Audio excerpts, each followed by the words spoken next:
It's the expenditure stupid should be the line, not it's the deficit stupid.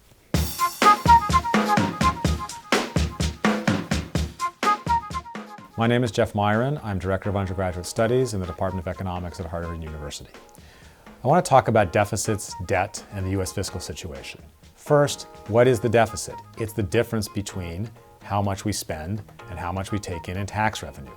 Our debt is how much we accumulate over time from running deficits year after year. It's basically the sum of our past deficits. The U.S. situation is such that we're running huge deficits, we're projected to run huge deficits, and therefore our debt is exploding and is going to eventually crash over time. We will end up being bankrupt and having to default on all their debt. Now, what should we do about this? Lots of people say, well, we should raise some taxes and cut some spending.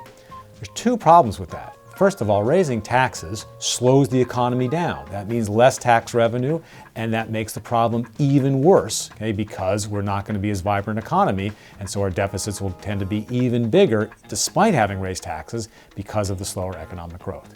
Second, that approach forgets the fact that most of the expenditure, huge amounts, are a terrible idea to begin with. We don't want most of that expenditure. It's all been put there by special interest group. So even if we had a huge surplus, we should still be cutting an enormous fraction of federal expenditure. And that's the huge problem. It's the expenditure stupid should be the line, not it's the deficit stupid. Why is spending bad in and of itself? It's bad because, first of all, that spending is money that could have been in the private sector. It is spending that could have been done by a private business or an individual on something that they thought was productive or useful or valuable. So we're making decisions about that spending in Washington instead of out there in the country by individuals.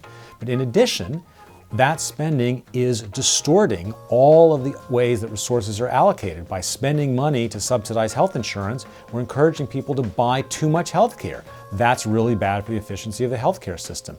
By spending money trying to enforce drug prohibition, we're creating crime and corruption. That's really bad for the economy. And the list goes on, with few exceptions, such as, say, some of national defense. Spending causes tons of problems because it interferes in the workings of private markets.